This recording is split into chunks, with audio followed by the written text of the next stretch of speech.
Hi friends, ఈరోజు నుంచి నేను ఒక కొత్త సిరీస్ని మీ ముందుకు తీసుకురాబోతున్నాను. అదేంటంటే, ఇప్పటివరకు ఆంధ్రప్రదేశ్కి ఉన్న ముఖ్యమంత్రులు వారి పరిపాలనలో ఏమేమి మంచి పనులు చేశారో, ఏమేమి సంస్కరణలు చేశారో, ఏమేమి విశేషాలు ఉన్నాయి అవన్నీ మీ ముందుకు తీసుకురాబోతున్నాను. అందులో భాగంగా ఈరోజు మనం ఆంధ్రప్రదేశ్ తొలి ముఖ్యమంత్రి అయినటువంటి టంగుటూరి ప్రకాశం పంతులు గారి గురించి మాట్లాడుకున్నాం.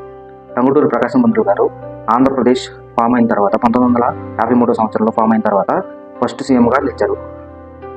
టంగుటూరి ప్రకాశం పంతులు గారు స్వాతంత్ర సమర యోధుడిగాను, సంఘ సంస్కర్తగాను, బ్రిటిష్ వాళ్ళ తుపాకీలకు ఎదురు నిలిచిన ధైర్యవంతుడిగానే ఎంతగానో సుపరిచితులు.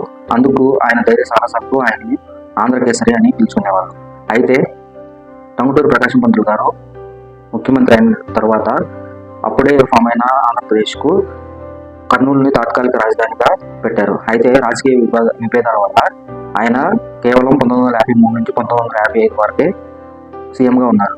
కానీ ఈ 2 సంవత్సరాలలో కూడా ప్రజాస్వామ్య విలువలను కాపాడుతూ ఆయన యొక్క పదవిని కొనసాగించారు. ఆ తర్వాత రాజకీయ విభేదాల వల్ల ఆ పదవికి రాజీనామా చేశారు.